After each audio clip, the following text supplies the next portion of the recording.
Monday, May 8th, market analysis. Stan Ehrlich, good morning. 10:15 California time, approximately. I always start out with indexes, S&P in particular, and we are going basically sideways this morning so far. A little more than half the day is up. The important feature we've got as of Friday is a pseudo island bottom formation, because Thursday of last week was isolated by gapping down on Thursday, and then on Friday gapping up, allowing the price range for Thursday of last week to be completely out on its own, so to speak. Gap down, then gapped up. Island bottoms are almost always 1 day in time frame. I've seen some that are 2 days and maybe even one that was 3 days old, but that's extremely rare. 90% are single days. Now, this is also a potential double bottom formation, because only a week or so earlier you came down to the exact same lows on the daily data chart, or well, basically any time frame. And what we want at this point is for this market to accelerate to the upside, which it's not doing. It's down just a few ticks, 13 momentarily. The range is very quiet. You do get the feeling it's waiting for maybe more fundamental news, which is no surprise. And remember, bull markets tend to climb a wall of worry. They do not go up anywhere near as fast as bear markets go down. So I would be completely expecting to see lower levels right away, only if this is a bad failure here. All right. Nope, sorry. So taking out tomorrow, Friday's high would take out Wednesday's high almost at the same time. Then we're above almost all of the resistance levels that we've got, which is not much. And remember, it's already been up there a couple times. So there's a gap still to close from over a week ago. Don't forget about that one. And that's around 415.08-ish, and or hair over 415. Now, I don't think it's going to stop. If it does that, then it's going to just keep plowing forward and be a major long-term breakout. That's exactly what I'm looking for, and it basically can be interpreted the same way in the DIA and the QQQs. If we take out the high of last week, we'll also be taking out the high, more likely than not, that occurred on February 2nd. Then will be a new high ground since August right away. It's not very far away. And there is an old gap, way old, back in August of 22. After that, it's pretty much clear sailing until you get, of course, into new historic highs and there is no resistance. And I do expect this year a test of historic highs. Let's go look at the DIA. Daily data chart. We've got some significant resistance overhead, but we're right there. There is also an island bottom, pseudo island bottom on the DIA. A little bit more interesting because, the low on Thursday of last week closed a little bit of an old gap that was back on March 30th and 31st, which is not completely closed. But hey, I say gaps are almost always closed. So this was a great attempt to do the job, and it just took off to the upside right away. I was expecting a rally after gap closure, but it didn't close the gap completely. And I didn't get an official buy signal, unfortunately. It's down today a little bit, 83 cents at the moment, not even a full point. Remember, Friday was a very, very strong up day, pulling up away from support and or attempts to close gaps, doing a very good job of getting right back up into resistance areas and near previous highs. Hey, we're just missing a little follow through at the moment. All right, let's look at the 1 minute chart, for example, real quick on the spider. And you can see that today so far is in the same ballpark price level as the last couple of hours of Friday. And Friday opened strong, kept on going, went sideways for a while, and then jumped up a lot again. So a new high for the whole shebang lately, it would not be difficult to do. Just a couple of points away or less. Keep that in mind. Could happen very quickly. So the DIA is just a little bit weaker today. Opened, couldn't quite make it above the high the Friday, which was like the spider, and slipped off a little bit more easily, but not much. Certainly not particularly significant. And the QQQs, they are higher on the day. The QQQs are in territory where if they close here, it's a new high close going all the way back to August of last year. So the Qs are leading the way up. I've said that innumerable times in the last months. No surprise that they're about to, could make new highs also, as well as that new high close above the previous highs are fairly important today. Now we've got the resistance from the top of the market, which we did get an ER sell signal on August 16th, the top of the rally. I might add, we got the October 13th low in all of the major indexes on October 13th, of course, the October lows, and what a whopper of a buy signal. So I'm liking what I'm seeing, except I'm not sure why the spider is lollygagging around for the moment, but so be it. You can never make the market do what you want it to do. You always have to move with it. Let's go to futures. We got some good stuff. Okay, I always start with the spider on the futures, the E-mini. It's obviously in the same situation as the SPY. Next chart is the bond market, natural gas, sorry. We got oversold on Friday and we're rallying today, no surprise. The trend is down lately, so I am expecting it to stop, well, any old price range in here, frankly, and start to drift off and make new lows very soon. I don't think this is any kind of a major bottom, period, looking for lower levels. Next chart is bonds. We're stuck between a rock and a hard spot, so to speak. Support has shown up and did so, I could say March 15th, and tested a few days later and a few days later and another couple of weeks later, another week or so later, and now we're coming back down to that same level. We got 5 times bouncing off of a very close same price. On the high end, the resistance is a longer time period and a little bit wider, but it's profound. Once we start closing, and I think we will soon, over 134, then I'll be very bullish, intermediate to long term, as well as short term bullish breakout. The key again mostly is closing not just at new high ground, but above all the previous highs of significant time frames. And that's plenty of time frame going back several months. So I'm looking forward to that, but not happening yet. And it's possibly going to bounce off 129 and a half-ish in a day or two, and then start to go back up again. 10-year notes, same story pretty much. Just tested resistance, stopped it, stopped the rally. It's pulling back for a couple of days now, nothing fantastic. Got good support under the market so far, and could do exactly the same thing. Bounce off support, turn around, and head north. Next chart is crude oil. Here comes the energies.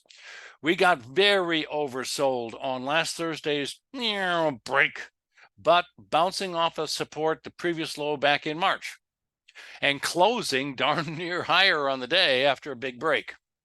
So oversold conditions, we got a rally. Today it's following through, second day up.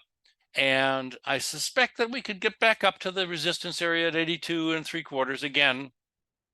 It might stall out earlier. I'm bearish, friendly momentarily because oversold, and for that few days. Then after some sort of rally, and I do not expect again anything above 83.40, for example. So somewhere between now and 83.40 or significantly below 83.40, I'm looking for a reversal and new lows. Next is heating oil. I do want to point something out here. I'm looking at a very long time frame going back to 2018. You might remember a few years ago, energies were actually paying you to buy them, so to speak. The market went negative, the craziest thing I've ever heard of. I didn't even know it was possible. And it didn't last long, that's for sure. Oversold, oh, guaranteed. So we got some really great buy signals on the way up, but look what has happened here in the last year and a half. Broad double top, and we got two sell signals on the top of the market. That was just great. And the first time that we are now, and I'm going to start expanding the spacing between the daily data bars. For the first time, we've got a pretty legitimate bear trend line that we can draw. And it's a broad double top formation. And the market just tested last week the important lows between the two highs of the double top. And it got oversold, so no surprise we're bouncing a little bit. But there's a lot of resistance overhead. We managed to get above the previous little support line, and now I'm going to put back color. I've been doing this twice now. This will be the second time. Oops, I'm just going to make it green because now we're now above that line, and let's see how it acts when it comes back down to it. I don't think it's going to go up too much more. I thought it was going to stop at the line, but maybe we're going to get back to 247 something. The longer term trend is down. You can see that since October highs, November highs, early November. I'm bearish, looking for sell signals. We're not overbought, oversold, not close. Got some elbow room here. So I'm going to have to pass on that phone call. Forget it. Next one's coming up is GC. Gold, silver, and platinum have actually bottomed out with bullish engulfing signals. Great ones. A few months ago, March, had very good rallies. We caught all three as bottoms. And the highs that are developing are looking more and more and more interesting. We'll get to one of them in a moment. New high ground last Thursday, but overbought on gold, couldn't hold, and the market slipped off on Friday substantially, doing a lot of nothing really, a little higher at the moment today. So can support at 1,977 hold? If it does not, this is topping out. Otherwise, I'm just basically going to wait. The trend is kind of sideways at the moment. What happens with silver? Uh-oh, we had a bearish engulfing ER sell signal on Friday. That complements tremendously the previous top of the market rally high and another ER sell signal at the top at the time, and still is the top. The difference between that high, which was on April 14th, and the high that we have Friday is negligible. A few teeny weeny ticks. And last Friday's high was a tiny bit lower than the first one. So what? Broad double top, looks great, acting okay so far. We need him to very, very quickly get below Friday's lows on a closing basis to make that reversal look a lot better, but so far okay. We are short ER3, we're short ER1. This is a broad double top. The breakout level would be 24.68-ish, the lows of 2 weeks ago. Let's see what happens. Next, a sell signal in platinum several days ago is still okay, but I'm not expecting this to rally anymore. I think that's it. In fact, I didn't expect it to get quite this high. It doesn't really negate the sell signal that we had before, and it gives you an opportunity to get on the short side again if you so wished. Interesting. No change of opinion. Looking for lower prices. Probably down to a minimum of 1,016-ish. And it could get all the way down to the previous lows.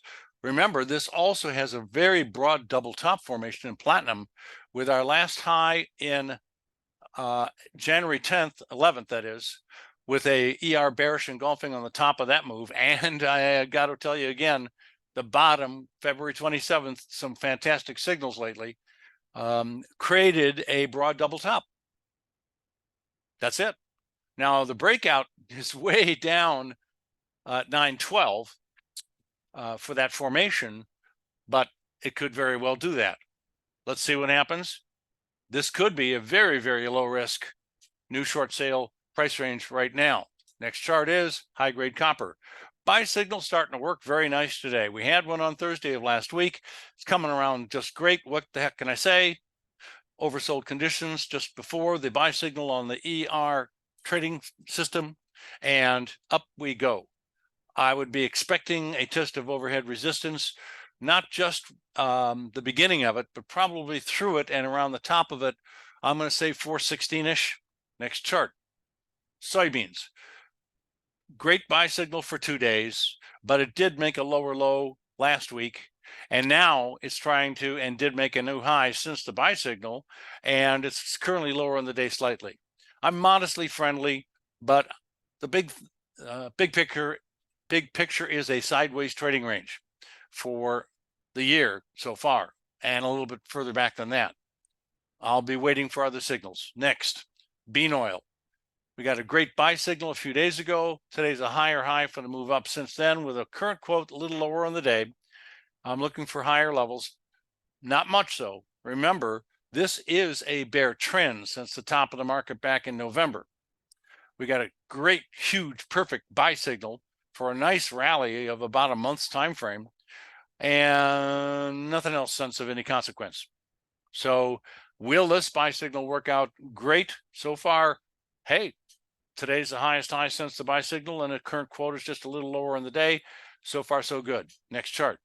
And again, the resistance area at the 58, 58-ish, probably is going to stop this rally, but I wouldn't be surprised if it was a little bit more. Next chart is soybean meal.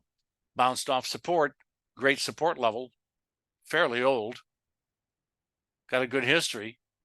And that was Thursday of last week, and coming close to it a few days earlier.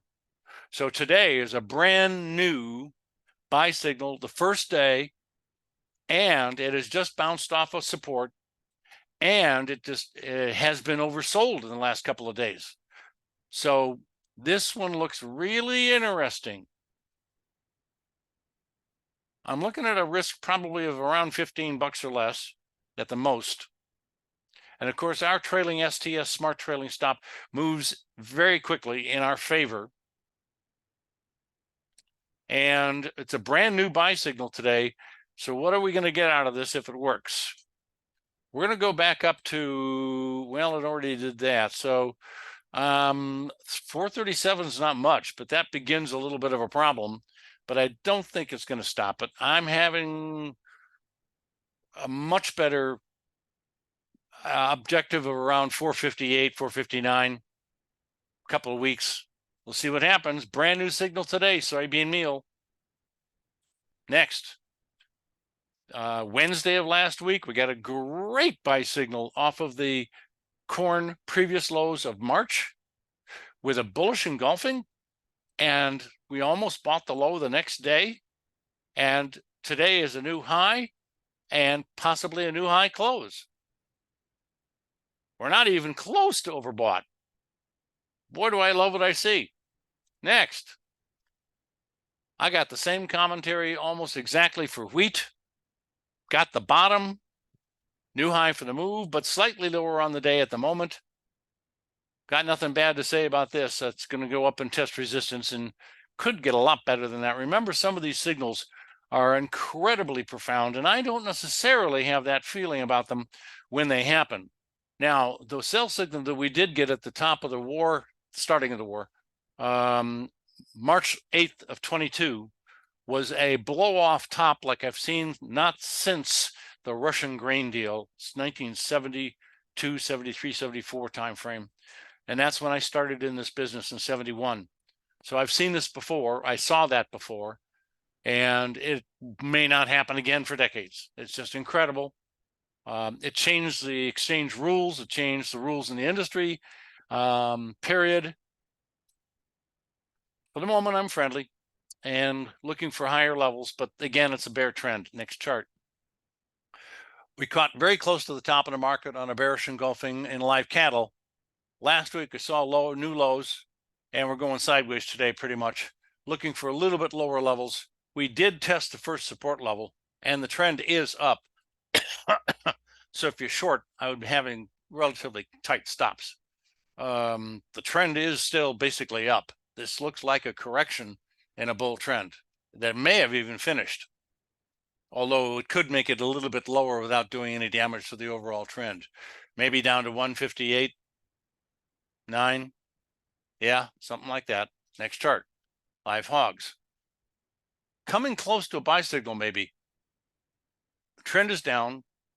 The last buy signal did work for about a week or so. There's plenty of room for profit potential. These signals were built originally to use as a swing trading tool, but quickly I discovered they pinpoint the exact low or high day of major turns, as well as short-term scalping opportunities and swing trades. The tights are stopped. They move very quickly, and they can be adjusted to slow down if you're a long-term investor. So that trade worked pretty well. The trend is down. I'm sure I mentioned that plenty of times. So I'm kind of looking for a buy signal coming in soon here. Next, OJ, blow off top like crazy. Another new low close since that extreme overbought condition existed. And I would expect to see a little bit more follow through to the downside during the early part of this week. We're not oversold yet, but wait until we get there, which may possibly happen, and then you're back into the top of the old pennant and in territory for a buy signal. And cocoa, not too much to say, except you should realize that we are around a high levels from a historical standpoint going back years. The likelihood of this market topping out as it's done before for years is pretty high. And as I begin to zoom in on our current move, we did get quite oversold conditions here in the last month or two. So is this little rally in the last 3 days going to follow through even more? That's kind of iffy in my opinion. It could follow through maybe a little bit above 3,000, but we could very well be building major long-term top again. I'm keeping that in mind, no comment otherwise. Extreme overbought condition and sugar the sweet push this market to way up levels. Reminds me of the Rhine drought in Europe and the Rhine River drying up and the sugar beet situation we had. I was actually trading for Beatrice Foods Corporation at the time. So this could be a top. It's divergence potentials. I like what I see so far. I'm just not getting a bearish engulfing signal, unfortunately. Waiting for a little bit more evidence, but this could be a failure on this rally that would be very, very bearish. Obviously, we need to take out the low that was made a few days ago. Next chart is E-mini again. Back to the beginning. Ladies and gentlemen, bugs and germs, we're up 10 cents on the S&P 500, nothing. Hardly anything. Market's still asleep, going sideways. But as I said early in this, don't turn your back on a market. This could be a new high ground in a couple of points in a matter of a short number of minutes. Have a great day. Mañana.